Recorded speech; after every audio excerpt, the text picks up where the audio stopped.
So, I'm going to share a couple thoughts, a couple things I didn't get to share the first time, but then I'll follow up with kind of some just tips for launching, although they're tips at the end, but really it's four kind of things we have to tend to along the way continuously that would help launch an idea worth doing. You know, Kenda and I talk about innovation all the time. Innovation is a weird word, even an unhelpful word. For some people it gets them thinking about technology. For some people it gets them thinking that you have to do amazing and wondrous things. If something is new, a one-time thing you do at your church and it's new to you all, that's an innovation within your church's life. So it's a tricky word to use at times. So one of the things that comes up is why did we go and do this? And I've tried to ask myself that question, and I think God's grace preceded all of that. I'll come to that. But a couple things for me. Somebody brought up kind of like the institution itself. Part of me, there was a frustration with how youth ministry was done. That was an impetus.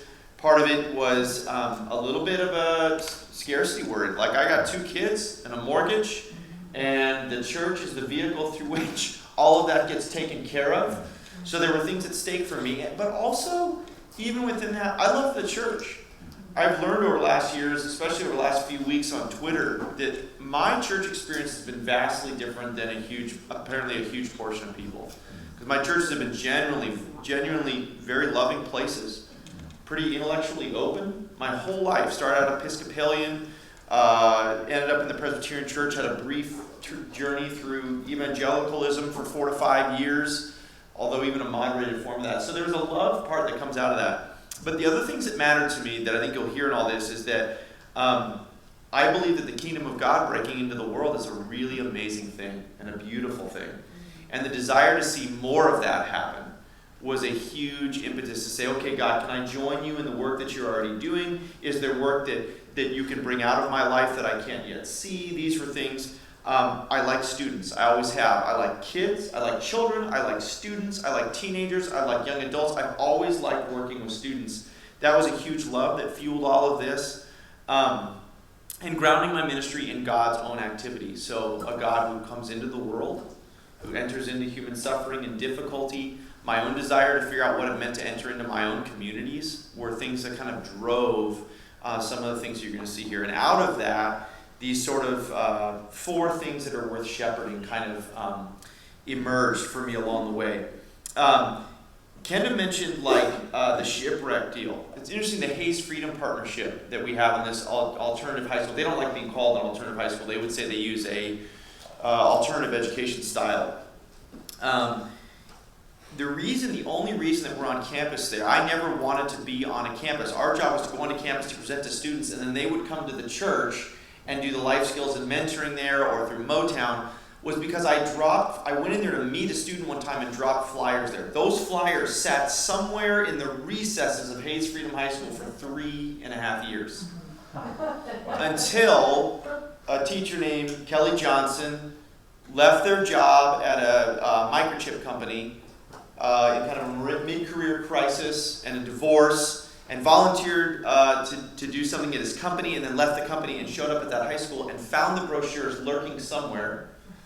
A avid agnostic who's very irritated with the church, but loved what we were doing and invited us on campus. So a piece of sort of debris floating around in ether. But the only reason that happened is because we remained long enough. And this is why questions of sustainability matter.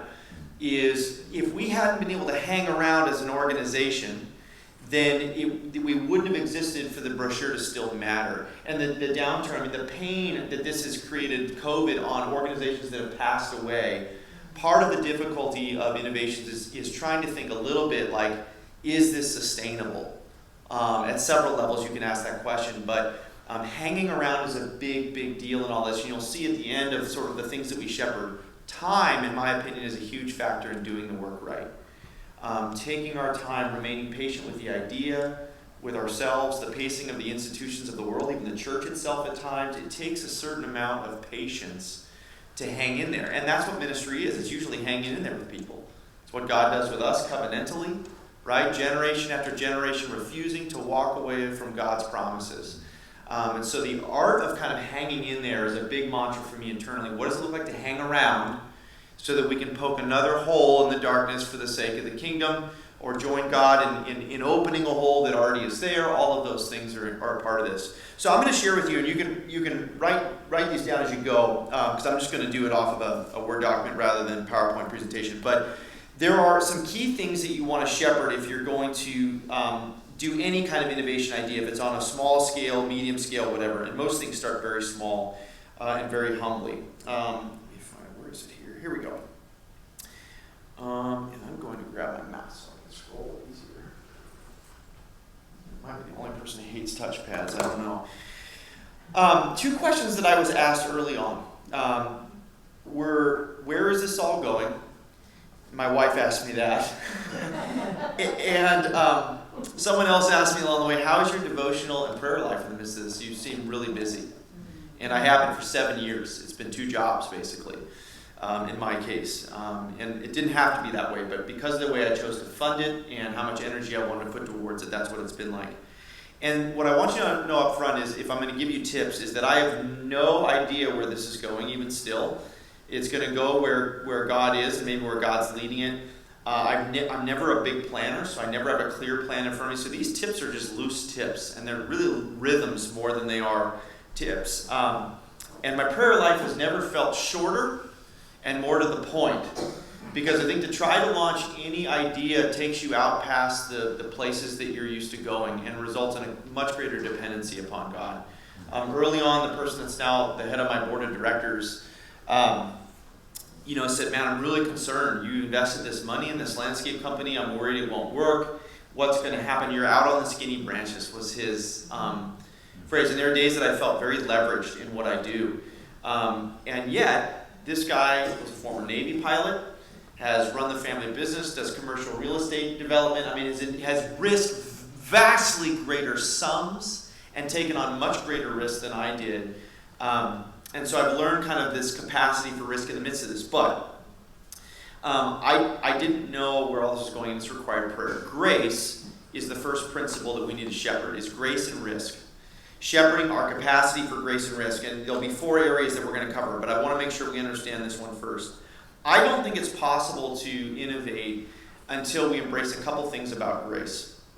And the first one that I've had to remind myself of, and I deal this with students all the time, is, do I actually believe that I am an image bearer of God's image, and therefore no failure can diminish that? I think any attempt to do anything new tests whether I really believe that theologically at the core of who I am. Because to try to risk anything or to innovate anything, I think courts failure. And it might, and hopefully if you do it right, you do it small, because you can usually handle it. So you want to, people say you want to fail at a rate you can handle, but I think that's a key test of grace. Do we really believe that we're diminished by our failures? And if we can learn to embrace that part where God says, absolutely not, you are my beloved child, then I think it increases our capacity to take the risks that we need to take to try new things, even on a small scale. The second thing is, I think we have to accept a core part of our story, which is that the best plans in the world won't save us. To some extent, my friend Mark Yaconelli talks about this. Jesus does everything right, and 11 of his followers don't understand a thing he's saying, and the 12th one wants to murder him and kill him. And if that's how your youth ministry functions, congratulations, you're doing good, just as well as Jesus did. There comes an acceptance in the Christian life that I can do everything right and still end up on a cross.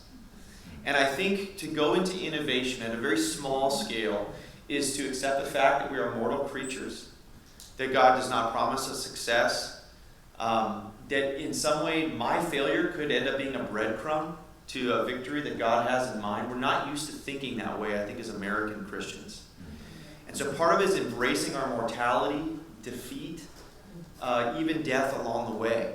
And to recognize that that is a core part of the Christian story, at least a willingness to touch on it. I don't think God calls us to be consumed by that or to truly be destroyed or to seek that out, some kind of martyrdom. But there is a sense that, hey, I've got to embrace that part of the Christian life could be glorious defeat. Mark's father, Mike Yaconelli, who wrote a book called Dangerous Wonder, one of the first youth ministry books I ever read, And I think it's in that book, or it was in a talk that I heard him give, said, wouldn't it be great just once in my life to get fired for the glory of God? Wouldn't it, that struck me as a 20-year-old youth director. Like, what would that look like? So I think, kind of embracing these capacities that risk. Yeah. Wouldn't it be great just once to be fired for the glory of God? To be terminated. And so to think about whether or not my failures, do I really believe that my failures won't diminish God's image in me? And then secondly, am I willing, like God, in some ways, in a way that imitates the motion of Christ, to court defeat, rejection, or failure? And to trust that can be a part of the Christian life. I think these are two things that we have to shepherd. And you're constantly, Kenda talked about, my organization talks in terms of fulcrums a lot, tensions that we balance all the time. And one of them is, I think, risk versus kind of self-care in some ways that are there. So grace and risk are the first thing you have to shepherd, the rhythms of that. As you go along, because you will run into failure and defeat along the way. And I've had a number of them. I'm happy to share about those later if that's helpful. I do like the idea of keeping a loose grip on planning things, because in part of that planning, if we're honest about it, is about controlling outcomes, and we don't have control. And the desire to exert control, I found in ministry, actually ups my anxiety. It doesn't diminish it. When I attempt to exert control, whether it's over students' outcomes or anything else, I become precisely the minister that I don't want to be, which is manipulative and coercive. And so part of it is I plan because I want to steward God's resources well, but not because it's going to save me from something that just blows up or doesn't work. And that's a different way to think about the purpose of planning. It's not about victory. It's not about making sure everything works out. It's about stewarding God's resources well as I go along. So that's the area one. The next three that we want to pay attention to are a little different, and they're more internal to us. So area two is that I think about is shepherding the self. What does it mean to shepherd myself as I think about an innovation? A lot of innovations I've found come from other people outside of ourselves. We tend to think of innovation as something that's a me thing. But I think at some point, anybody that's in here that tries even just a small new idea, one-time thing over the summer, for instance, is going to likely have to involve other people. Or it might be that the idea comes from them and you're going to have to help shepherd them along as you do that. You cannot lead those processes or those people or even yourself, an innovation, an idea that comes up, unless I think to some extent we understand our own gifts and liabilities. I think, Ken, you define this in your book as humility, which I would agree with that. Humility is not thinking less of myself. It's an honest assessment of myself and the gifts that God has given. I would also add to that, and then turning those gifts outward for the benefit of neighbor. But Jesus says, Matthew 7:3-5, why do you look at the speck of sawdust in your neighbor's eye while you have a plank in your own? The metaphor that I use is, would you ever trust an optometrist that came in to work on you with a 2x4 strapped to their head? No. If you want to do an innovation that benefits others, you're going to have to do a self-inventory of how healthy you are, how self-aware you are at several different levels. So here are the areas that I encourage you to think about if you're going to launch an innovation, to start with an inventory of self. One, at a very basic level, there's lots of tools to inventory your gifts, strengths, and weaknesses. I use probably 2 to 3 every single year. Not because I change drastically, but because the situation changes. And they give me insight into how I'm interacting in the situation that's presenting itself in ministry. So things that I use and have used. Myers-Briggs, many people are familiar with that. I've used the Enneagram, though it's not my favorite. It feels too esoteric to me somehow. I don't know. It's very popular in churches right now all of a sudden. Another one that I use is called the Kolbe A Index. That tells me how I tackle projects. If you've never done that one, you might look into it. It's a great way to look at teamwork and figure out why I start projects the way that I do. Anyone in here ever assembled a piece of IKEA furniture? Okay. What is your first step for you personally when you do it? Open the instructions. Okay, open the instructions. Lay everything out. Lay everything out? Try it so it doesn't work. Put together. Wait, say it again? Just start doing it until... Just start, yep, I'd be probably in your category. I'm going to find that component. It's like, I see how that works. Slap those two suckers together, and then I'd go to the other things, right? I'd be tearing bags open. and everything else, right? This is how I think about this, is that it's like the IKEA furniture model. It's always a frustrating process to assemble a piece of IKEA furniture, but we all approach it in different ways. That doing assessments like that tell me how I'm likely to approach this project, but they're also going to tell me how I can actually bring other people in and who I need in the room. And I can't do that until I know myself really well inside and out. Yes? It's Colby what? Kolbe, it's like KOLBE dash A. Okay. Kolbe A Index. And it's really designed to look at how you tackle a project. I was telling Kenda on the way in, my wife and I are opposites on the Myers-Briggs. We took the Kolbe A and we found out when we start a project, we actually have the same first step. We gather information like crazy. What's interesting is in the Kolbe A, there are tubes, there are cones that you see, 4 cones. Her second step is so she can make a plan. That's why she wants the information. My second step is the intuitive leap cone. I get the information so I know that the leap that I want to take is viable and I won't totally embarrass myself. So we go to immediately to a different place, but we start with the same process. She and I get along great when we start things. It's after that things don't go as high, right? So these things are really helpful, right? It's like doing this, can teach you how to work with your team. I like things that tell me not only my strengths, but also give me an honest assessment. That's part of what I think humility is. Why I like Myers-Briggs. It does have categories for weaknesses. And when I initially started the Forge, one of the first things I did, you'll hear me share about this a little bit later, is I assembled a team. I knew I couldn't do this on my own. And because I had done so much of this kind of work through various stages, I knew exactly the kinds of people I needed on that team to make sure that this thing went well. And most of them were people that were going to compensate for the idiocy of me in general. I knew the kinds of people I needed to help execute some of these things. It wasn't necessarily their technical gifts, it was how they were wired. It matters. That self-assessment is so inventory of, say, your gifts and weaknesses. 2, I would also say you want to assess your readiness and sort of personal health. And that's a different thing. Testing an idea, like launching something, it doesn't happen in a vacuum. So I had to decide whether I was a healthy enough place as a dad, as a husband, as a minister, before I was ready to go and launch this idea, even though it was a relatively small scale. Before I began kind of anything that I had conversations with people. I sought people out that I trusted to bounce the idea off them. Sometimes it was people that had worked with me on maybe a mission trip or a project. Other people were adults because I was talking about life skills in kids, and I kept seeing light bulbs go off over the head of parents whose kids were in their 20s. That told me that there were people that could see, yes, the idea you're talking about, I wish that it existed for my child.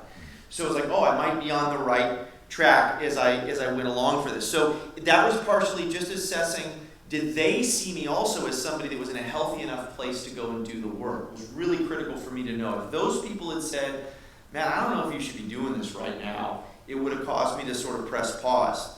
Another tool that's helpful in that is a thing called the Maslow Burnout Index. It takes 20 minutes to take. I take it once a year as a minister. You can grade it yourself, and it just tests across different areas whether you're feeling burned out. It's not necessarily the best time to launch an innovation. If it's a very small one, sure. But if you're thinking about sustaining it for longer term, right? You have Matt McNeely, the guy's fishing on the river, right? Does Matt want to go out, secure thousands of dollars in fishing gear and a boat and be out on the river all day long if he hasn't talked that through or is burning out another area? Maybe not, right? Am I reaching for ministry straws through this ministry, right? So kind of checking on yourself. Conversation with loved ones. You might want to have a conversation with a counselor or therapist. Do they think it's a good idea? Somebody that's a trained question asker are wonderful people to consult when you do this. I tested my initial idea. I had a business plan. I hadn't mowed a lawn yet, and I ended up in New Jersey with Kenda and Mark DeVries, and I was bouncing it off them because they know youth ministry. And when they were like, this is a really cool idea. Yes, you should do this. I was like, I'm not nuts. I wasn't sure whether I was crazy when I went. And I assessed with my spouse. One of the reasons this worked was because though Annie is very much more practical than I am, this made some sense to her. She grew up, her dad's in agriculture and advises farmers on their citrus fruits. but he has a 20-acre side hobby of apples. He gets up at 3 o'clock in the morning to take care of the apples before he goes to work. She grew up with a business running out of the house. So there was part of this that aligned well with who Annie had grown up around and how her house had run. So I was like, well, this won't feel that different to Annie. And she kind of felt that way as well. So these were all part of the assessment. Was I at a healthy place, ready to go? So my personal health, doing a personal health assessment matters as well. Third, you want to inventory your own experiences. So I call this mapping my personal watershed. I started out in forestry when I was in college. I finished in history before I went to seminary, so I like natural images. If you know how watersheds work, right, you've got a mountain, and depending on how the water flows into various tributaries, eventually forming a river on one side of the mountain. When I started doing this work, I started to immediately see the various strands of my life that were pulling together into why this idea made sense to me. So, in fact, I don't journal. I'm not a journaler. But I sat down one day, once I'd come up with the landscaping, I'm like, why am I getting so much joy out of this idea? And I sat down in a journal and I tried to map out all the strands that seemed to have intersected. And the more I did it, the more I could also see other connections that were potentially there that I hadn't thought about. So for instance, I never would have remodeled my house had the church I'd grown up in not done mission trips instead of camps. We never went to camp. We did construction-based service trips. I knew what the interior of a wall looked like because of those trips, and I was just dumb enough to think I could rip my walls out and it would be okay because of that, right? But I also liked doing construction. I'm not very good at it unless you tell me what to do, but I liked it, and so that was a key experience. Other things that I did, I'd grown up with jobs.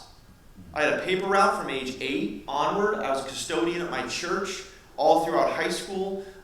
So the idea of teens and jobs, I knew intuitively all the things that a kid learns on a job. At 9 or 10 years old, I had to go collect from customers door to door back in the day with paper cards. They didn't want to pay any other way, and they would slam the doors in my face.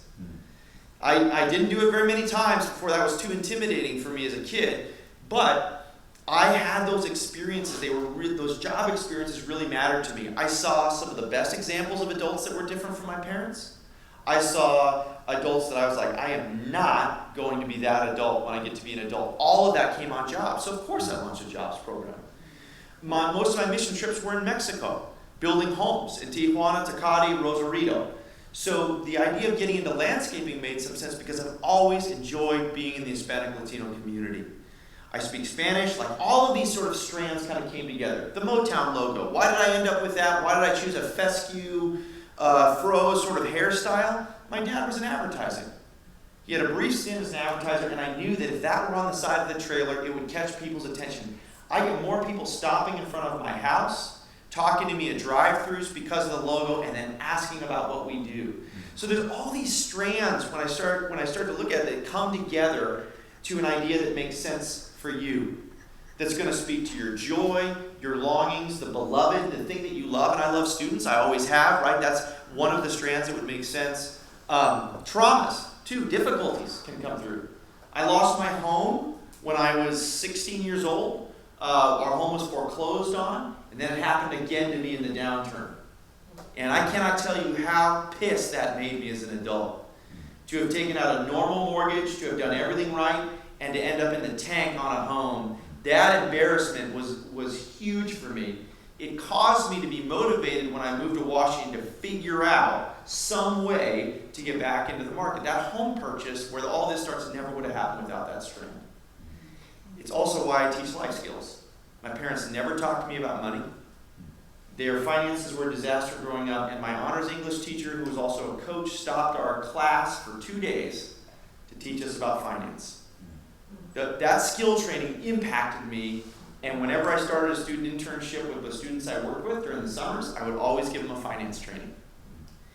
But I talk about it as stewardship of money and blessing the world with the resources we have. So all these strands kind of come together. So inventory your experiences.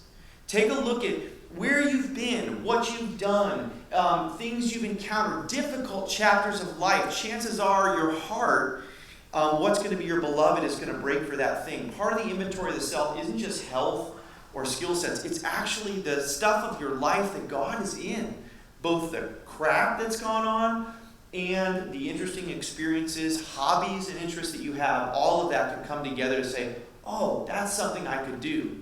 Matt McNeely, to use it, he loved to fish. He liked fishing. He knew about pike. And he liked Benedict's rule. And those things came together. He combined those ideas into something new for a new kind of ministry. So pay attention to your life. Anyone do the Ignatian Examen as a practice in here? Yeah. It teaches you at the end of the day to pay attention to your life over that 24-hour period. And to say, boy, I bet God was in there somewhere. I bet the Lord was up to something in that moment. Even though God felt absent, God was probably present. Like, it teaches you that. This is basically a Benedictine review of your, or Ignatian review of your life. That's what it is. And in there somewhere is probably some things that can be slammed together into some little idea. Try something out. Maybe it's a 2-day thing you do during a summer or something like that. The last one is inventory your personal resources. So, one of the things is we often have human resources and tangible resources, and I think the human ones matter the most. The relationships that we have, people that we have in our lives, but they're human and tangible resources that we have that sometimes we forget that we have access to, and sometimes we haven't even thought about how to combine them into something interesting. So for me, we had worked up and figured out how to put $10K in the bank. That was my startup money for MoTown. Was risking that, and then eventually risking about another 16 on a pickup truck.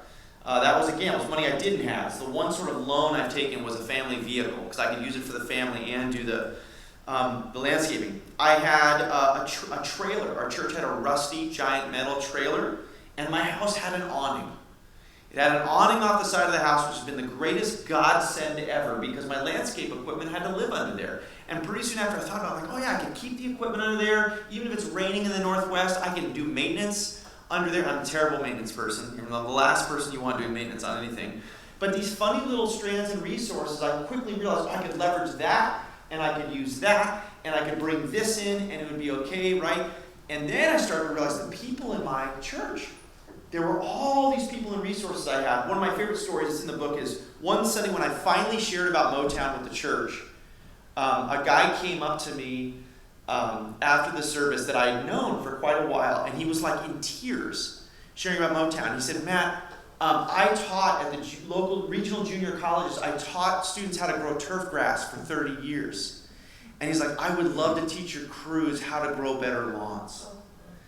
And I went home and I was eating lunch because I had to get back for youth group that night, right? I was still doing it, and I was like eating lunch. I said to Annie, I was like, in what world would somebody sitting in like the 4th pew at our church hear something at church and think turf grass, here I am, send me, Lord, right? But there was this specific landscaping idea and everything else, and so I had a human resource in my network that I hadn't even thought of. And there was lots of others that I had thought of that I had at my disposal. So think about like the stuff that you might have. And again, your personal resources might be things that you're good at or that you enjoy. You're really good at photography, right? Do you like art? Are you a mechanic? Do you work on cars? The fruit of ministry might be within that thing that actually interests you. The word repentance just means to turn. It doesn't always mean turning away from something bad. It can mean turning towards something really, really good. And chances are there's something in your life that you haven't necessarily paid attention to that's of significance that you could say, Lord, I want to invest more in that and that thing. So it's probably there. Wrapped up in that question, or all of these questions about the personal self, and Kenda's book drives at this really well, is who is my beloved? Who is the person or persons or in the community or somewhere that I would be willing to sacrifice blood, sweat, and tears for? Chances are that's going to be the fuel for innovation. For me, very clearly, it's been teenagers. I just enjoy them. Some people feel like they're really called to do youth ministry or this. I've just always enjoyed students. And it's not always because I want to help. They're just fascinating to me. They're just interesting and they're enjoyable to be around.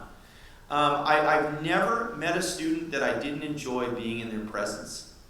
And so, who is your beloved?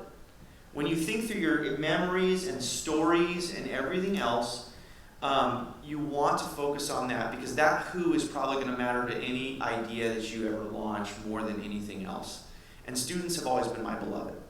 And so keep those in mind. Okay, so that's your personal level. Okay? Second thing is this is your second thing you're supposed to shepherd, is your context.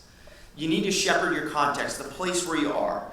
And this really comes out for me out of a basic understanding of missiology, the church missionary movements, which sometimes had beautiful moments, sometimes very, very destructive moments. But it was something I studied heavily in seminary. And so one of the things that I learned is it's really easy to do harm when you want to help. Especially depending on your level of privilege, education, money. Quite often, you can be really, really unhelpful and end up reversing the relationship in which you are getting the primary reward out of trying to help or do good kingdom work. And so we want to make sure that I cannot assume when I go in that I actually know what my neighbor wants or needs. And I use the word want here because the church tends to be a place that we want to figure out what the world's needs are, and we're not necessarily very good at that. And sometimes we're really bad at actually asking and testing for what they actually want or demand. Some people call it testing for demand. And we as a result, we design these things, and then we get frustrated. Why doesn't anyone show up? Or why don't they see that the value of this is inherently good, and we have a good heart? And so we end up disappointed when, in fact, if we did a better job studying our context, we'd figure out what the context demands, what it's really interested in, what it's after. A great sort of mission story about this is, you remember we did nothing but nets? Mm-hmm. So there was mosquito netting, right, to fight malaria, right? And it works. It's wonderful. And in several of the places that they gave mosquito netting to, anti-malaria mosquito netting to, what did they turn them into? Fishing nets. Strung them together, and it turned out that also had a bad effect on their water sources because these are treated chemical nets. So we assessed the need as Westerners. We thought we knew what they needed. What they felt they needed was food, fish, and a better way to get the fish. We do this over and over again. We do it with teenagers in here. So we're looking for understanding is what we're really after. You can write understanding or empathy as part of what we're testing for. It's the first thing we're testing for. I like to define empathy as seeking understanding rather than emotions-based empathy. I think a great bit of the conversation around empathy is about me identifying with your emotions. I actually think that's not always helpful. It's one way of doing empathy, but I would rather try to figure out a little more objectively what is actually going on in somebody's situation. Can I ask questions that don't inject so much emotion that I'm clouded? And now I'm back into the needs category again. So first thing I want to do is figure out what the actual needs on the ground are, what their stated needs and wants are in my community. So what are my community's hopes and strengths? What are its fears and longings? Part of the reason that I built the jobs program was I had been there long enough to sense that local parents were really concerned about their kids entering adulthood unprepared. And there was a clear sense that they thought that the schools weren't getting their kids ready for that. And I clearly heard from the kids in that context that they felt unprepared and anxious about their future. It felt like a giant unknown, stepping off of the plank of youth group and home and church and safety and all these things into these waters of unknown waters of sort of adulthood, etc. So I gathered a lot of information just by being with them to see what they needed. You can do all sorts of things to reach out. You can I went out into the community, I looked at other mentoring programs. What did they do? What didn't they do? There was one called Teach One to Lead One, but they only met with the students once a month. I'm like, that's not enough to forge real relationship. It's primarily through a grade teacher. But once you leave that grade, you're away from the teacher. That's not the covenantal longevity of relationship that the gospel seems to indicate is the most helpful to human beings. So I was like, well, how would you lengthen relationship? I went out and I investigated. I went into after-school jobs programs and graduation programs. And what I found in my county was they were all done in rundown portables, usually next to a district building. And I walked in, and my mom was a school teacher, and I said, okay, so these are the leftover whiteboards from the previous generation. These are the recycled desks. I said, how is anybody supposed to come into this space and think that they're hopeful about what's next or that they're really valued as a human being? It's one of our things at the Forge is everything we buy is going to be excellent. The weight equipment, the lawn equipment, all of it, because we want the students in our program to feel like they're worthy of the space and the space is worthy of them. So go out and learn your context. Figure out what's operating there. Some years before I even started, our church happened to have a sociologist in our congregation who taught at local colleges just here and there, did other things. And we sent Jeff out to the community to talk mayors, superintendents, teachers, law enforcement officers, local mission partners that we had. And Jeff came back and wrote a sociology report. You could probably go hire a sociologist from your local junior college to do the same thing. And what came back interestingly before this idea was ever in my mind was, well, we kind of heard that we've got some homelessness stuff, we've got this, we've got food banks, we've got this.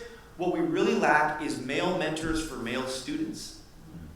This idea these two did not connect in my head for another 2 years. I started the landscaping as a jobs program, and then I'm like, hey, we say we're an intergen church, we should be doing intergen mentoring. And then I was like, oh yeah, Jeff's research. It said this was a huge need in our community. The community spoke. So research your context. Let the context also speak to what the ideas need to be. Serve in your community. My previous community, I served on what was called a Student Attendance Review Board. It was with 20 people from the community. We would review the cases of the lowest 2 to 3% of school attenders and figure out how to help those families and kids get their kids into school before they ended up in the courtroom, getting fines and jail time from the county because their kids weren't in school. And it was my first attempt to be out in the community. I learned so much about that community from serving on that one board once a month for 2 years. So go figure out how to mine your community's needs, its desires and everything else as you go along. And don't forget that partnerships with existing orgs, maybe they're your community, may in fact, I found that there wasn't a really good mentoring program that satisfied what I think the gospel was asking. That's why we launched the Forge and did what we did. But there are other places in the community that I would say I would not go do a ministry like that. It already exists and it's excellent in my community. You might be able to partner with those folks. So figure out who you could bless. There's a middle school down the road from our church. We've been involved with them for 6 years now. We've outlasted 2. We're on our 3rd principal. We're on our 3rd family resource coordinator, which is the person who's there to help meet family needs from rent, clothing, toiletries, food on campus. So our church at this point has a longer relationship with that school and some of its employees than anybody else. So we've actually just said, well, we're not going to do it. You're already doing it, but there are clear needs on that campus, and we're leveraging the church's preference, and our mantra is just tell us what you need.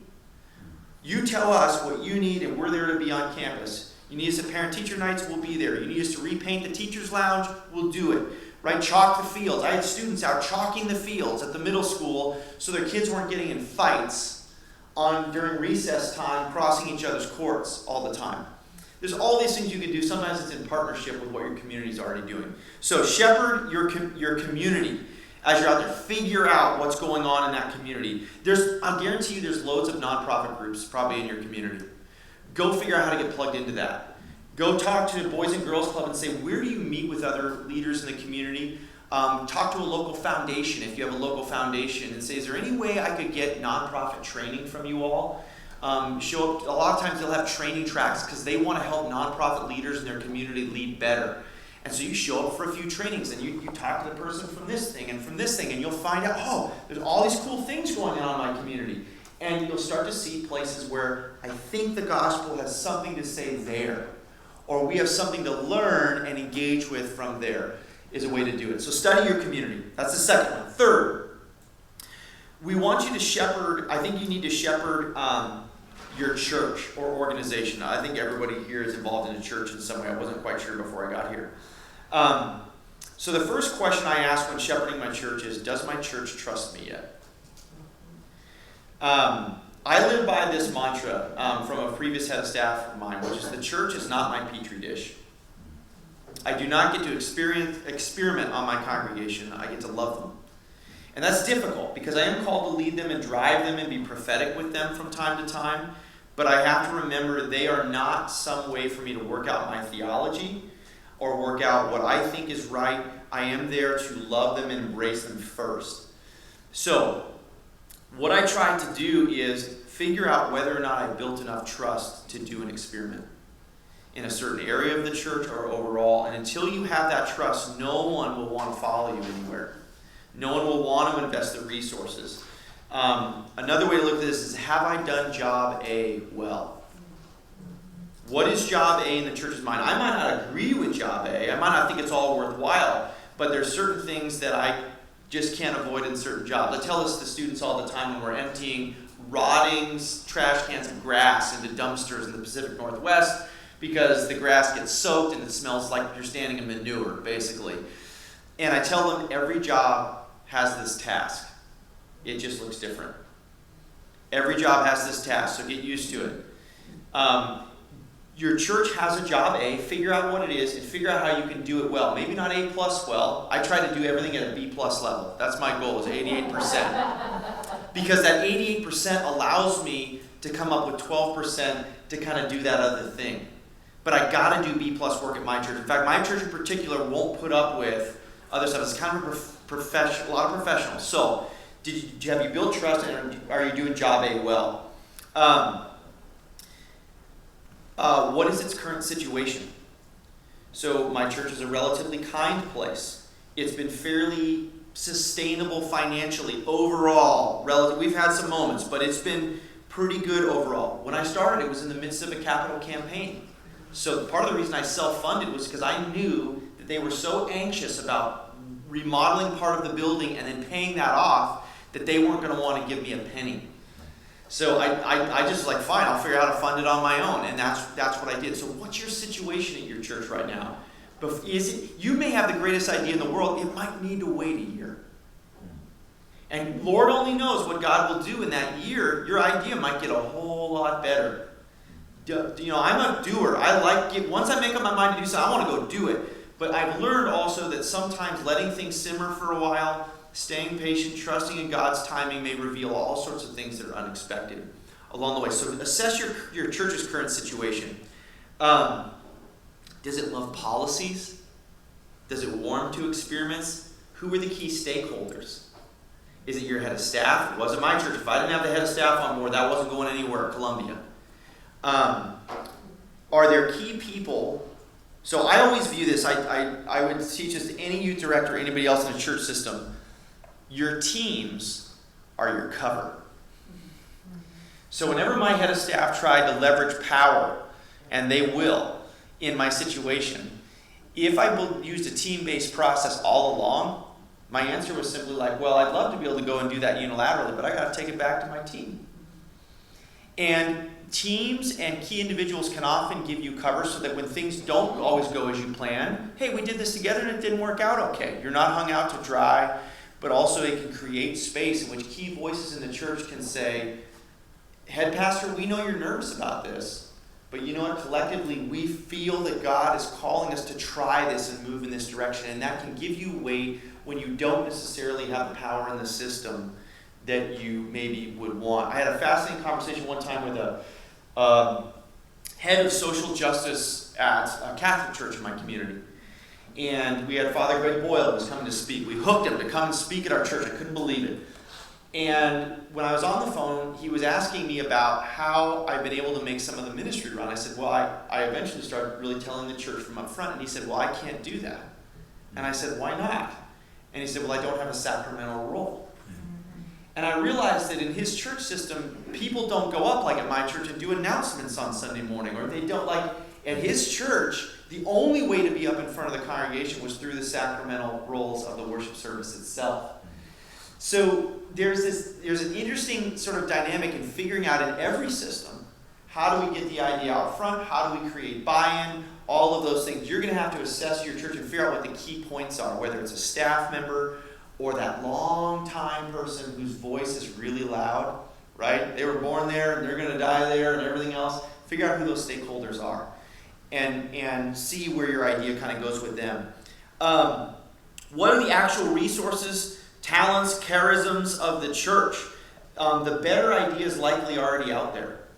So I didn't have athletics on my mind when I started. What I had was somebody in my church who had been longing to do athletics differently in the county, having grown up there and played sports, and then coached D1 sports and come back. And when he saw what the Forge did with MoTown and everything else, came and said, I'd like to build a weight program. So that gift was sitting out in my church there. We had a facilities gift, most definitely. The church had bought a little mini shopping center that 40 years before had been the first supermarket in town and used it for its church offices. Well, because it had been a supermarket, there was 20% of the back space had been cold storage space. And it wasn't unoccupied, it was messily storage for the church. And so here comes Ty with this idea for weight training. And my head of staff had been saying all along, we use our storage inefficiently. And I was like, well, Fitz, head of staff, he used to run his own storage facility. I'm like, now it's time to use your gifts. So Fitz reorganized the whole place, got everything clear, and we had a spot for a weight room. We used assets and things that were there in the church. So think about the church the same way you think about your life. What does it have that it could use differently than it does? We had vans. We had two beater vans that were on there last night. But I was like, we can do transport to schools. We can get athletes places. We could use those in a creative way. There's like we're near a park. Like there's all these things you could think about that your church has. My church happens to have a decent number of engineers. I can think of 4. And so pretty quickly I was like, man, how could we leverage those engineering gifts into something with students? We ended up with a drone piloting program for a while that the engineers designed themselves. They thought it was such a cool idea to hang out with kids and fly drones around the church that they did that to get them their FAA license for real estate photography and things. It never went anywhere. The idea blew up. We did 2 classes of kids. It was too much time investment for the kids with no payoff. It didn't work.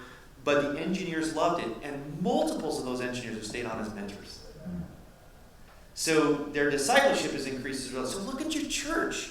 You probably haven't thought creatively enough about its gifts, talents, resources that it might have.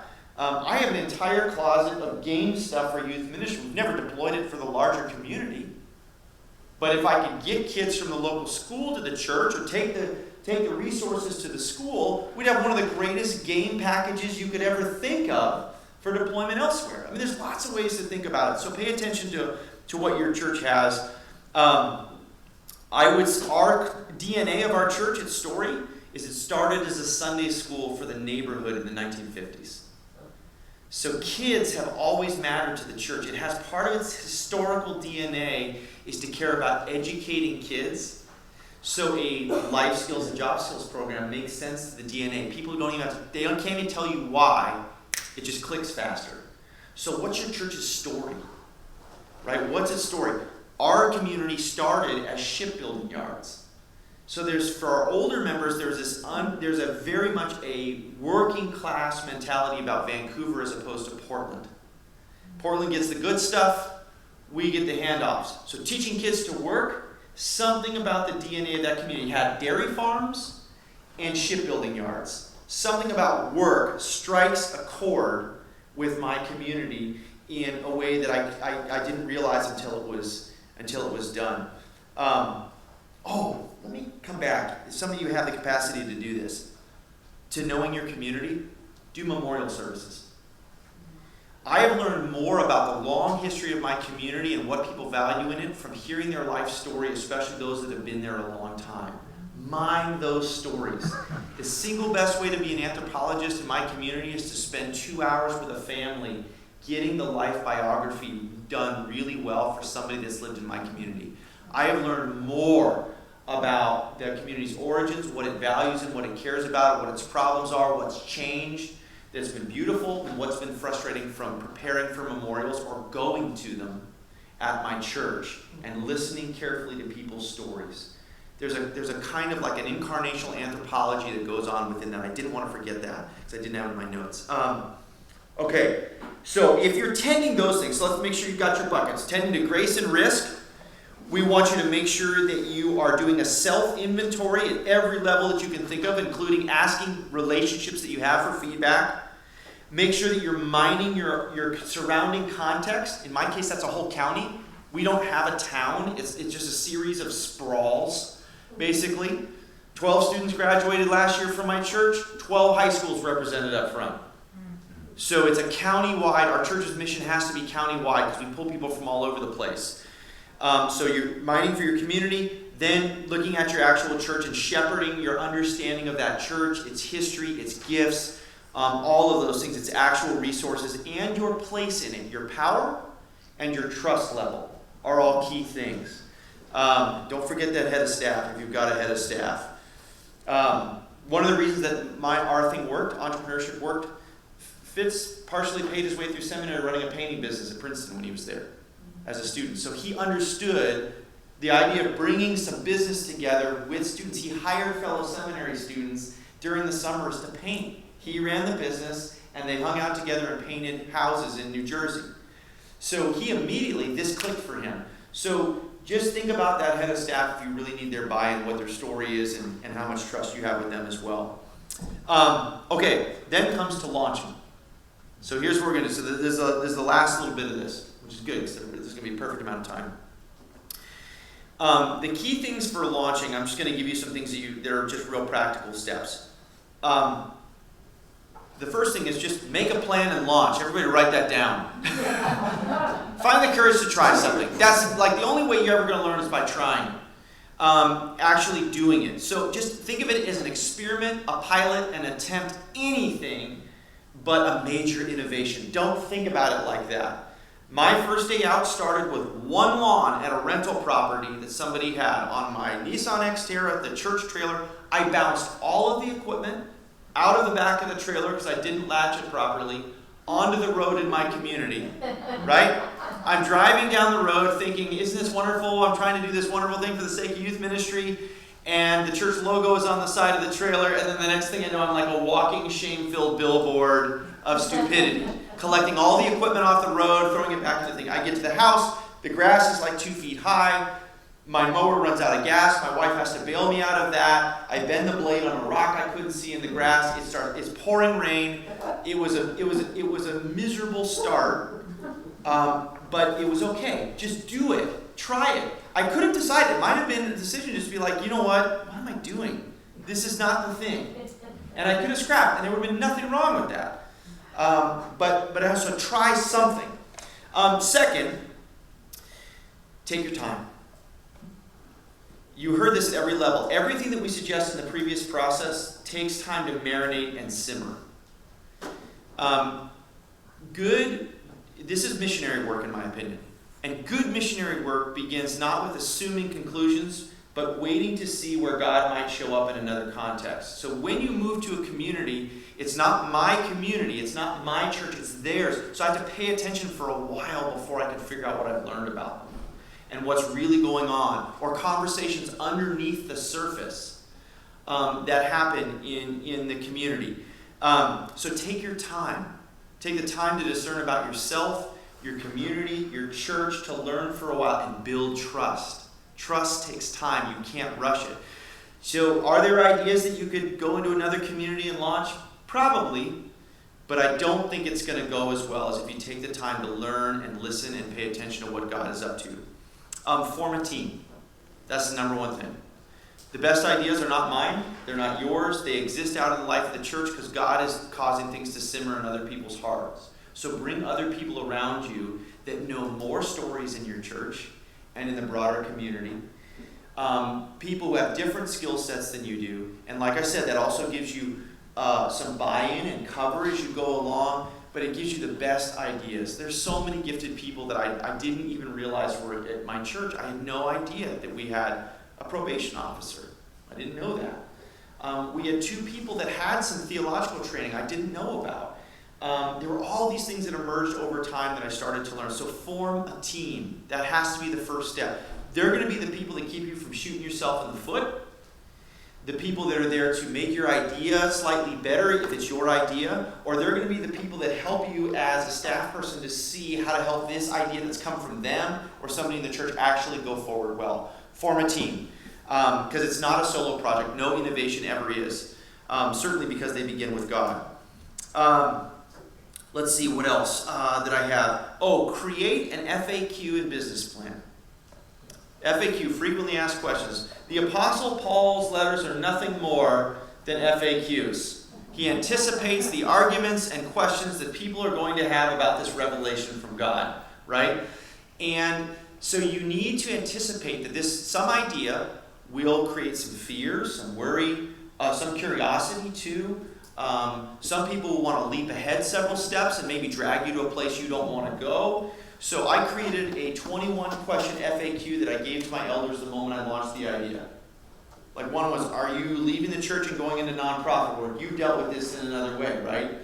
Are you giving up on youth ministry? No. This is a new way to think about it, right? So anticipate their questions.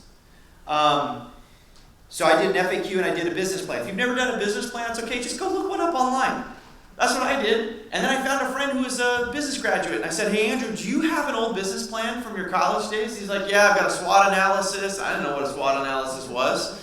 And I'm like, can you send them to me? And he sent me a batch of 6 business plans he had to develop in business school. And I just sat down and read them all, and I highlighted what's basically going on here, and I built a 2-year business plan. I used it as a template.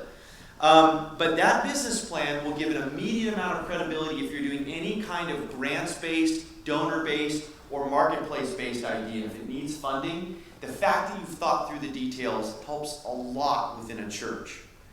It helps people show that you've done your research and your background. The FAQ is as well. And you can actually cut off a lot of resistance by simply providing that stuff up front.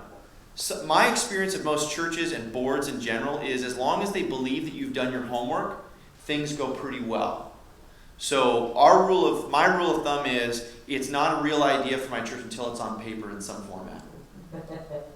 And they won't accept it as a real idea. So get it on paper, do the time to do that work. And that work itself is work that God will use to make the idea better. That work will help your team process what you're thinking about, what might be the holes and things like that. Last couple things I would say is as you go to do that, think about manageable bites. Several years ago, I almost shared this earlier, a guy named Hunter Cargill called me from Texas. He'd read an article I wrote online about this. He was at a Presbyterian church there, and he wanted to launch a MoTown there. And I said to Hunter, I was like, why do you want to launch a landscaping business? It's miserable. It's really stressful. It looks dirty. And he didn't. He hadn't really done the self-inventory. And in a 20-minute conversation, I found out he was like I don't know what the ranks are in jiu-jitsu, but like a double black belt in jiu-jitsu. He had been a part of a startup that expanded to 20 franchises in jiu-jitsu when he was like a teen and young adult. And in the course of that, I found out there was a small unoccupied warehouse outside the back of his church in Texas. I'm like, Hunter, why don't you just launch a faith-based jiu-jitsu dojo? And he never thought about it. But the church wouldn't get behind it. They couldn't see it. They couldn't see why it might matter for ministry to be possible. He ended up leaving the church. He ended up taking a Young Life job in another part of Texas in a small town. 2 weeks ago, he sent me a photo. And he just bought some mats in a single-car garage, unfolded them, and had kids from the neighborhood. And he was teaching them the first jiu-jitsu moves just for fun. That's a manageable bite. Right? One lawn at a rental property is a manageable bite. Right? Figure out what your manageable bites are and take those one at a time. It'll prevent you from being discouraged or overselling what you're trying to do. And the last thing is take action. A lot of times we forget that a lot of Jesus' words are actually about action. We tend to want to think about faith and belief and these kind of things, but when you actually focus on what Jesus says, a lot of it's about action. My favorite story for this is the man who built his house on the rock. Growing up, I feel that I was taught that story more often than not, that the rock is the man's faith. This is belief in God, right? We're all supposed to believe in God, and that's what steadies the man's life, and the house doesn't walk away. But that's not what Jesus says. He says, the one who hears these words of mine and puts them into action is like the person who built their house upon the rock. So the part of the gospel, you cannot do discipleship without getting after it. So, and it simply comes down to the question, do we believe the kingdom breaking into the world is worth a little bit of risk? And if it is, then let's find something to do about it. And somewhere in your life and in your church and in your community is some morsel that God has put out ahead of you to find, to discover, to be led to by God's grace, and to say, okay, what would it mean to get after that in a manageable bite? And that's how you get started. If you tend to shepherd those areas of your life and your community, come up with a small plan and a manageable bite, then you're started. Or find somebody in your church that has that thing, and you can help accelerate their manageable bite in kind of a meaningful way. I think that's it. Let me see. Yeah, that's it. Last thing I would say is count the cost. Always count the cost, though. Jesus says that in Luke 14:28, for which of you who desires to build a tower does not sit down first and count the cost, whether they're going to complete it. You may not know if you're going to complete this. I don't know what complete looks like in my model. But it was important for me at several levels to decide, do I really want this? And that's why the manageable bites matter too, is they allow you to count the cost a little bit. It's not so much what you can do, it's also to ask the question. I tell this to my students when we set goals. Who will I become along the way in doing this? And to be very careful about stewarding that part of yourself and your life and your relationships. Will I like the person that I become in attempting to do ministry this way? And to think through that and pray through that very carefully as you go along, as you do it. So that's just some startup tips. I hope it's a little bit helpful. Yeah? This may be my bias, but where do the female students fit into your everywhere. We have females in the gym. I think most of my student employees have actually been young women. We haven't had a female strength coach yet. We've tried twice, but it's been too big of a leap for them to move out of what their job A is. We have, in our mentor program, probably the majority of our mentees that are just getting the life skills and the job skills stuff are female students. So they're everywhere throughout our program and on our board. So I always exist in that tension, like I didn't set out to create the strength training or landscape, and yet every time I get asked that, there's part of me always like, well, those aren't, like, are those truly male activities? I don't think so. You know, like that's the challenge, right? Like so, and also these are things that proceeded from my life too. So if you do see them as male activities, I don't know what I can do. Those are the things that I know. Right? Yeah, that's where I have to start at some level. So they're everywhere throughout our program. And obviously on the public school campus, they're there as well. They're there. So, and then the flip side is, if I went about it the other way and tried to think about something that was suitably female, where would I end up then? It's probably not a place that anyone would like either. I'd end up in all sorts of stereotypical places too. So we do design with those things in mind. We actually say that one of the values of our program is the reason I built it was to create diversity at every level. So the hope is in doing job stuff was that we could start with socioeconomic diversity to get people cross-pollinating from different segments of our community. And we figured that if we did that, because everybody cares about their child being employed, everybody cares about life skills, and if we did that, we very well end up in places where other questions of diversity came up very, very quickly, and they have. So we try to find cross sections of our community in everything that we do. So we do keep an eye on that. Other questions you guys have about? Yeah. My question came out of the last thing you said about cost. Yes. And where my mind went with that was, and when we think about doing more or doing different or expanding as fixed people, like something has to fall away. And we have to let something die or rest or lay fallow. And how did you discern like where that was? And then how did the system respond to that? And how did you convince people, okay, we're not going to do confirmation this year. We're going to do life skills. You're actually exactly right. I had to sacrifice confirmation, which isn't as big on the West Coast. Okay, but for us, if church school is going to blow up and we're going to do it differently, like how do we navigate the conversation? Okay, so one of the things that's actually in my book that I almost put in here is, you've probably heard the so-called story of like Cortez burning his ships after they landed or whatever, right? This horrible conquistador, right? It's not true. That we think that historically actually what happened was he scuttled them. So scuttled them so they couldn't be sailed away. Or burned. So they offloaded, they stripped them for what they needed for overland journey work, and then scuttled them so they couldn't be. So what I think about is don't burn your fleet. So this is part of doing job A well. You're constantly, one of the things you're calibrating is job A and innovation B. That's one of the fulcrums that you're balancing. And at some point along the way, there was the other youth director, Jim, who was at the church, called me into his office, and I was his supervisor, and said, I'm a little worried that we're starving the youth ministry. Like we're kind of redlining that thing for the sake of this idea. And I said, Jim, you're exactly right. And I said, we're 2.5 years into this, and I knew that going in. We would have to starve some things. This is where the B+ part matters, right? So for me, it was just asking. So I'd ask parents, I'd ask coworkers, I'd invite feedback about how things were going to figure out whether I had that out of balance. It did have costs. It had a relational cost. I don't think I was pastorally as available and present. But I had, in my opinion, I was at a church that had the resourcing and space. I was at a spot in my career in which I was called to take that risk and make that sacrifice on behalf of other churches. I felt a very distinct responsibility to do that because I figured this was my last youth ministry gig. That's kind of what I thought. And I recognized that I had the experience and the capacity of that congregation to risk on behalf of others that they wouldn't be able to take. So I calculated.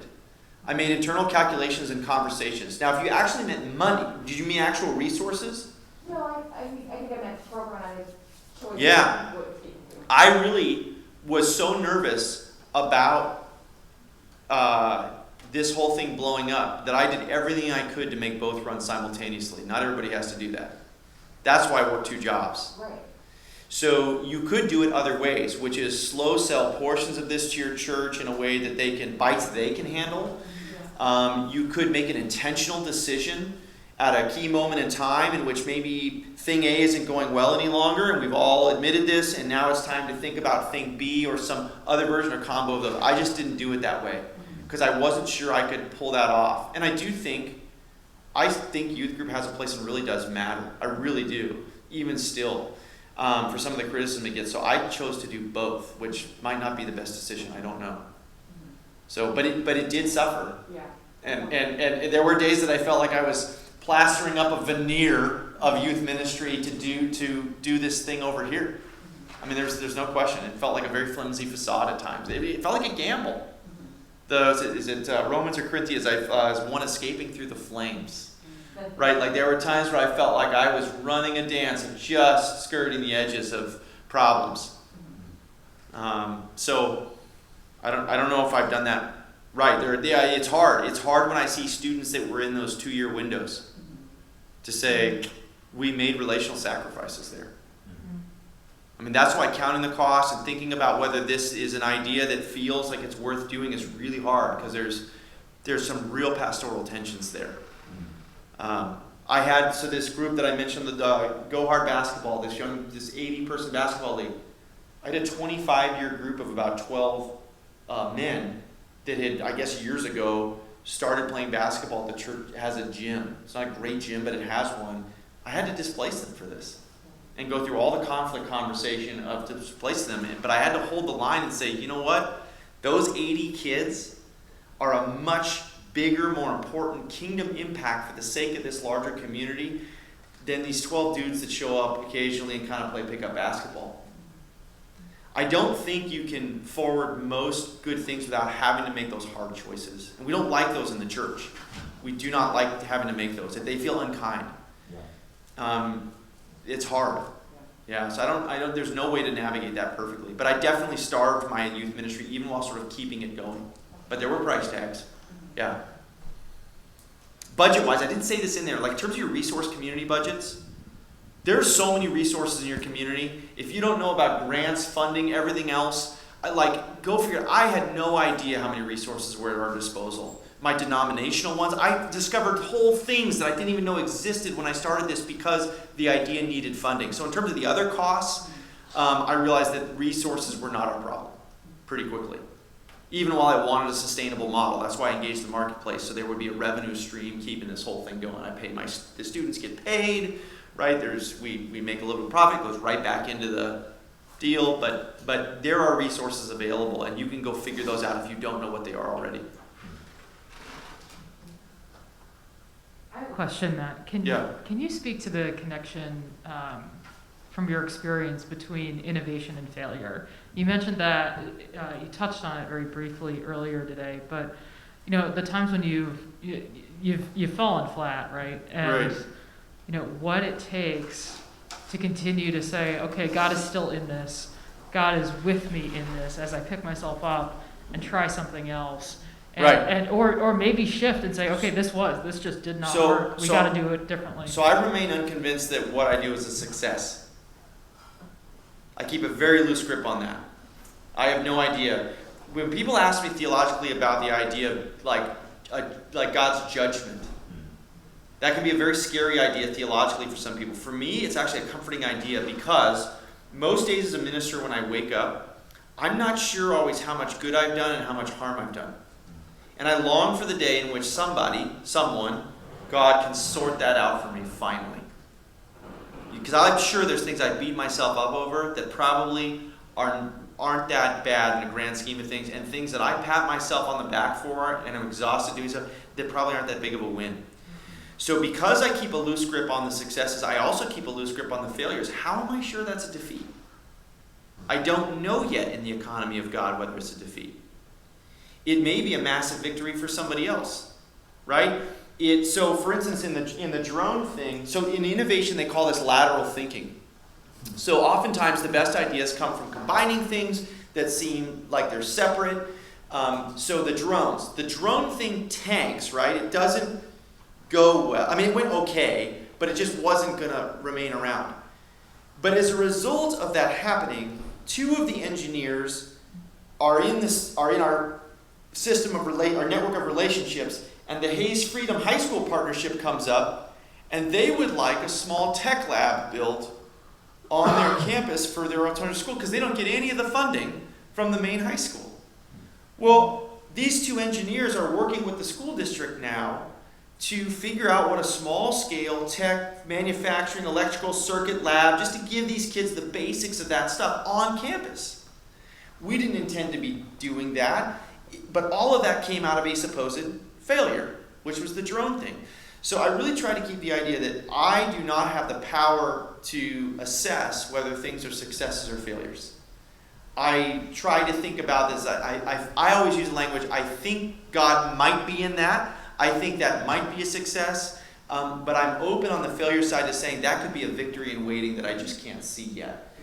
And so I really try to view it through that lens. Otherwise, I'd get pretty frustrated. And then other times I just accept that as part of the nature of sin in the world. It's chaos. Stuff goes wrong. I don't have that much control. So both rear ends of my truck are dented in. One, because a student hung a weed whacker wrong, and when I backed up the trailer, I didn't know it, and the weed whacker ran right down the side of the truck. And then one day, I went inside my office, and one of the students, Luis Avila, he's probably working right now, 17. I love this kid. Totally driven, empowered, wants to be an engineer, everything else. Luis decided he was going to move the pickup truck. And he did, and didn't realize that in backing it up over a curb, he'd crunched in the other side. Didn't even know he'd crunched in the side of my pickup truck. I don't know. It's the cost of doing business with teenagers, I guess. So you just accept it just goes with the territory, as my dad would say. He's born in Oklahoma. It is what it is. So, other questions? Wonderings, yeah.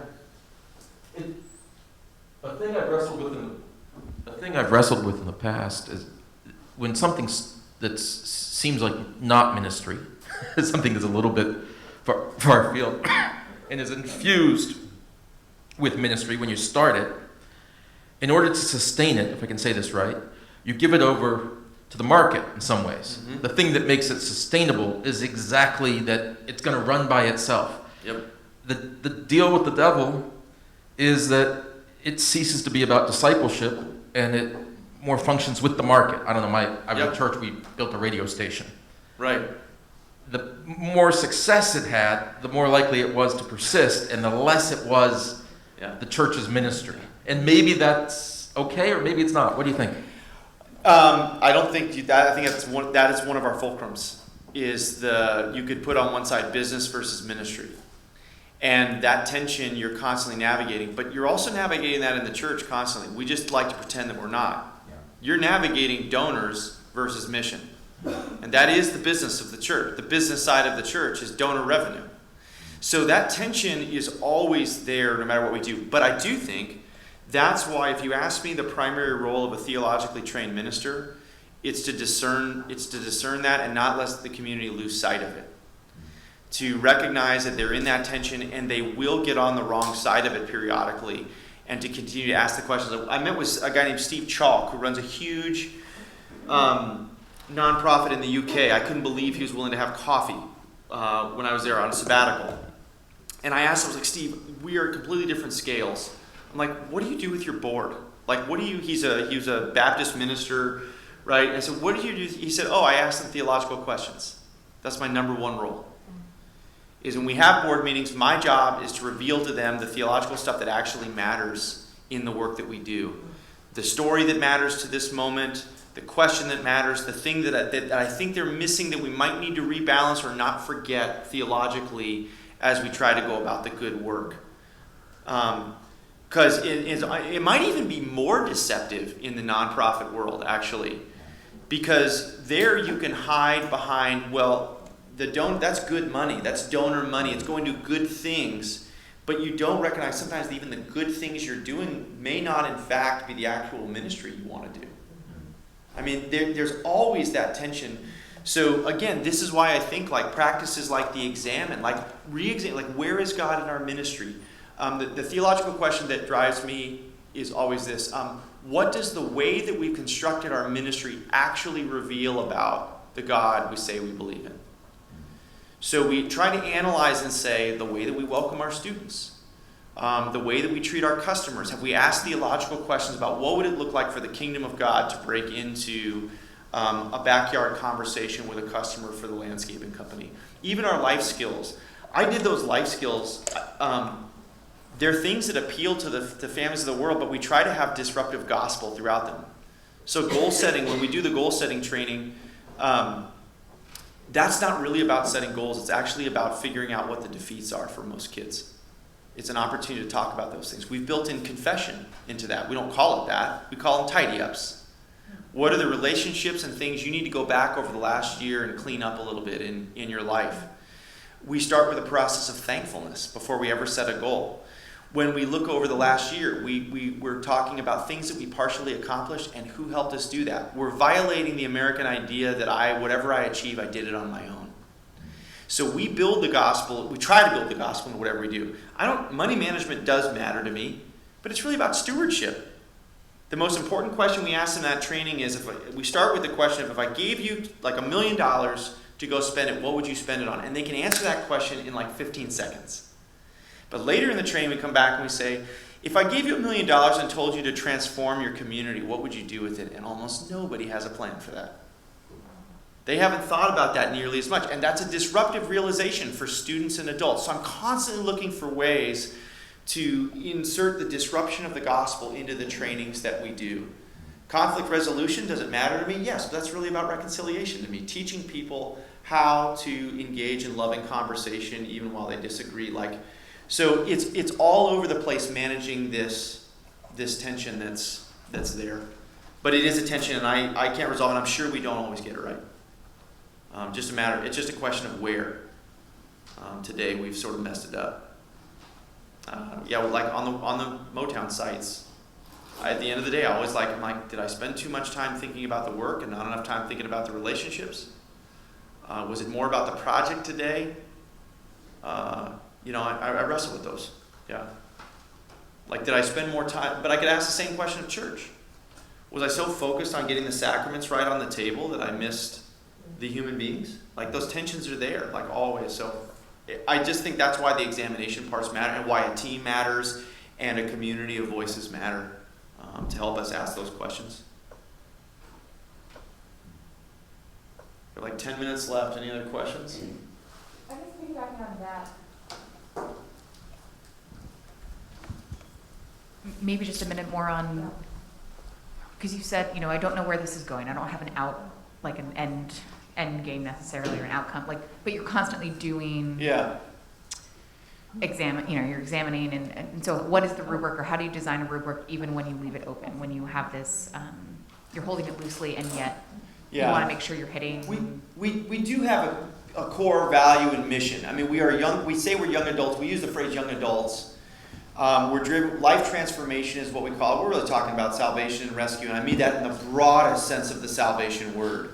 That God is on a giant rescue operation to humanity, and we want to be a part of that, right? So we have those clear things. We have clear values, but we have another value called the ministry within the ministry. That very often in doing ministry A, these levels of ministry and things we didn't expect to be doing pop up, and we don't feel like we always have the permission to just say no to those. So that's not our main mission, or that's not included in our mission. So therefore, we're not going to pay attention to the fact that there's food scarcity going on for one of our families. Like, we're going to wrestle with those things. So we do have like a mission, but when I say I don't know where it's going, I don't know whether the Forge is supposed to be just a teen-focused thing, or it's actually going to become a vehicle for my church to make missional impact across the community.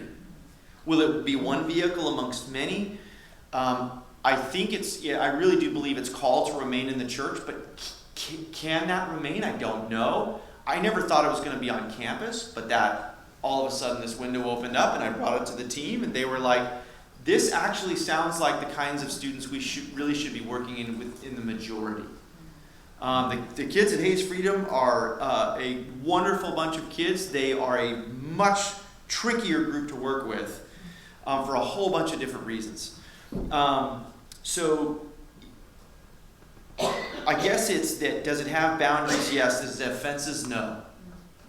That's the way maybe I describe it. And probably that's actually a fault of my personality. It's not necessarily a virtue that I'd recommend to everybody. And it drives some of my people nuts. Absolutely nuts, that I'll come through the door and I'm like, why don't we try this? So you could stay very focused, very specific mission. And if that's your personality, is like, I'd rather do this one thing really, really well, you might do better impact than I do. I have no idea. Part of that just is an extension of kind of who I am, and all along, you heard me say it earlier, I felt like this is a set of experiments, not just for Columbia, not for me, but for the behalf of other churches. I wanted to be able to help others, because I had an opportunity to do it, think about ideas, and accelerate the conversation. Like those cards that Kenda handed could not have existed 7 years ago. But they do now, right? Matt McNeely, the Pullman guy, like he reached out to me before he launched his fish thing because he'd heard about it, and he wanted to do something like that in his community. So that's part of the reason I've left it open-ended too. And it's probably not the best idea. I brought in a board member who'd worked at a local foundation, and she went to our church, and she hammered us for the first 2 months on we weren't specific enough about our vision, and gotten that tightened up more than it was just because I had been leading, and that was helpful. And we've said no to some things. The community arts partnership that came to us that was on campus at schools, but the age range went a little too low for us. There wasn't enough of a faith-based component for us. The people on my board are pretty devout folks. They skew center right, and so theologically, and so they kind of said, well, we just don't feel like that's a good fit. And I let them make that decision. I probably would have said, well, maybe on the bandwidth issue I would have said no, but on the theological issue I would have been okay being in a partnership that way. But they were like, no, we really want to focus on the gospel breaking forth. And I was like, okay, that was their decision. So does that help? Does that kind of answer your question? I think it depends on the person to some extent. Okay, so I'm just trying, I teach education, right? I'm trying to create educational activities so that we can discern based on what you're talking about. I don't know that I've got these right yet. But it seems to me, and I don't know that I wasn't writing down your categories, right? But it would be useful, and right after lunch we're going to go into some ideas for yourselves, right? So to think about, okay, so what are the tributaries for myself, my own experience? What are the tributaries for my faith and my church experience?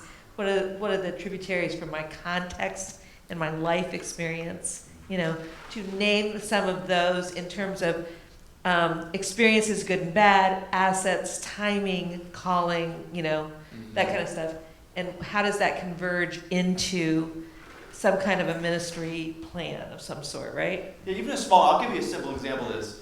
My previous church, there was a woman who'd been a local coach. She was a biology teacher.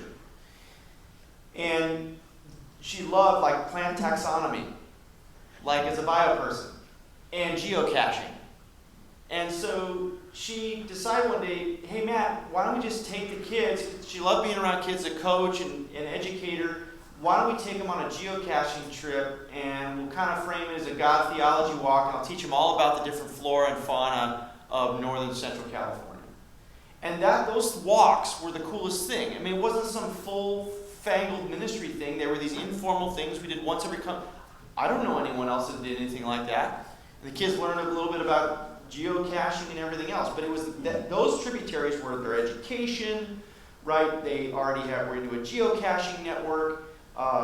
They've been around students. All these things kind of came together. Totally, it's multiple systems. Yeah, I have a model that looks like this. I've never put it down anywhere. I'm trying to think of the author, Buechner.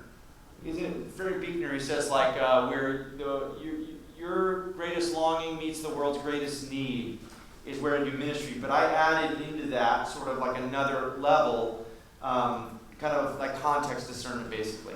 I could find it in somewhere.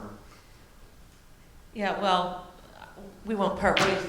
Whoops, what did I just... It's all right, it's a chart, don't worry. Okay. This one's messier because I was trying to map on the discernment tool that I have turned to again and again is, it's kind of your categories, why me, why here, why now, right? Why am I the one called to this for all of these reasons, right? Why is this the place to do this? Because for whatever reason, because maybe I have the gifts but not to use here for this, right? Or why now? Why is this something that I'm so compelled by but is now the moment to do this? Or am I, I did this with somebody who was, 8 months pregnant. She was like, okay, this is a great idea. I feel called to it. I think this is the right idea for this ministry. It is not the season. It is not my season to do this. And so it got put on the back burner for a little while. And that became a percolation kind of process. Anyway, so those three questions, I was trying to figure out how to put self-context, well, that should be world, anyway, context, and faith in there. But you get the idea. I mean, yours is more complex in terms of how we think about this, but I need to have a handle I can carry around, So why me, why here, why now is like this daily kind of discernment tool. Well, and that spark, the energy and the juice, I think when we talk about the repentance as a positive turning, I think it's so worth paying attention. I told Ken a couple times, at some point early on, I went into a local nursery selling plants, and I had brochures about just MoTown, that's all it was then. And it turned out the guy behind the counter was a person of faith and was absolutely fascinated by the whole thing. And he said, yeah, bring me some cards, but bring me brochures too. We'll put them on all the counters in here.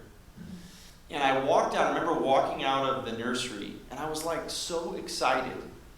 And I felt like I wanted to jump up and down on the way to my car. And I was like, why? Why do I feel this way? And I couldn't remember being that excited about a particular idea or attempt in youth ministry for a while. And I didn't know why, and it took me a while to sort all that out, but I knew it was worth paying attention to.